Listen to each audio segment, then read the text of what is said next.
Goeiedag. We hebben jou met wanden. Even dus die in, wat nice in op tijd, hè? Zo'n steen die kan ik helemaal wel weg opknappen, netjes. Maar het is mijn hobby wel wat, dit ook van mensen. Familie leert net van mezelf, ja? Van, die ga je vroeger wennen. Oh, je bent hier net meer in eigen. Ik woon jezelf net, ik woon zelf in Drachten. Maar dat is mijn werk altijd, in Drachten, op begraafplaats.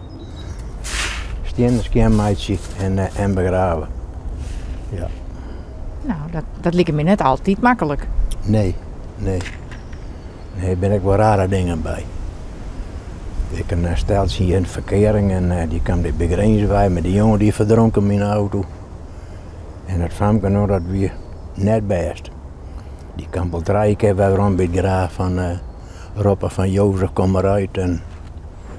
Nou ja, dus zei die boer ook al, dat is een toestand van met je even. Ik zei ja, dat hak in de gaten. Dat, je beleven van alles. Zo. Maar jou kon dat wel handelen, zeg maar. Jou kan er altijd... Rustig hè, rustig bloeien. Ik kwam een keer bedaren. Ja, dat ben je mooie dingen alle ja. Maar het moet wel gebeuren hè. Nou, mooi dat je dit mooi kan kennen.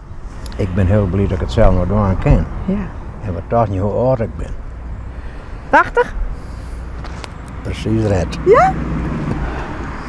In november ben ik 80 jaar geworden, ja. Ja. Maar ik leid er net meer, maar het krijgt niet in wijze. En dit na een week had hij gezegd, oh weet je, een manche van mij die dat even herstellen kan, nou ja, dan doe ik dat even dus. En die mensen, dat is je mooier werk als je dat doet. Hoe blij dat die mensen bent, hoe dankbaar.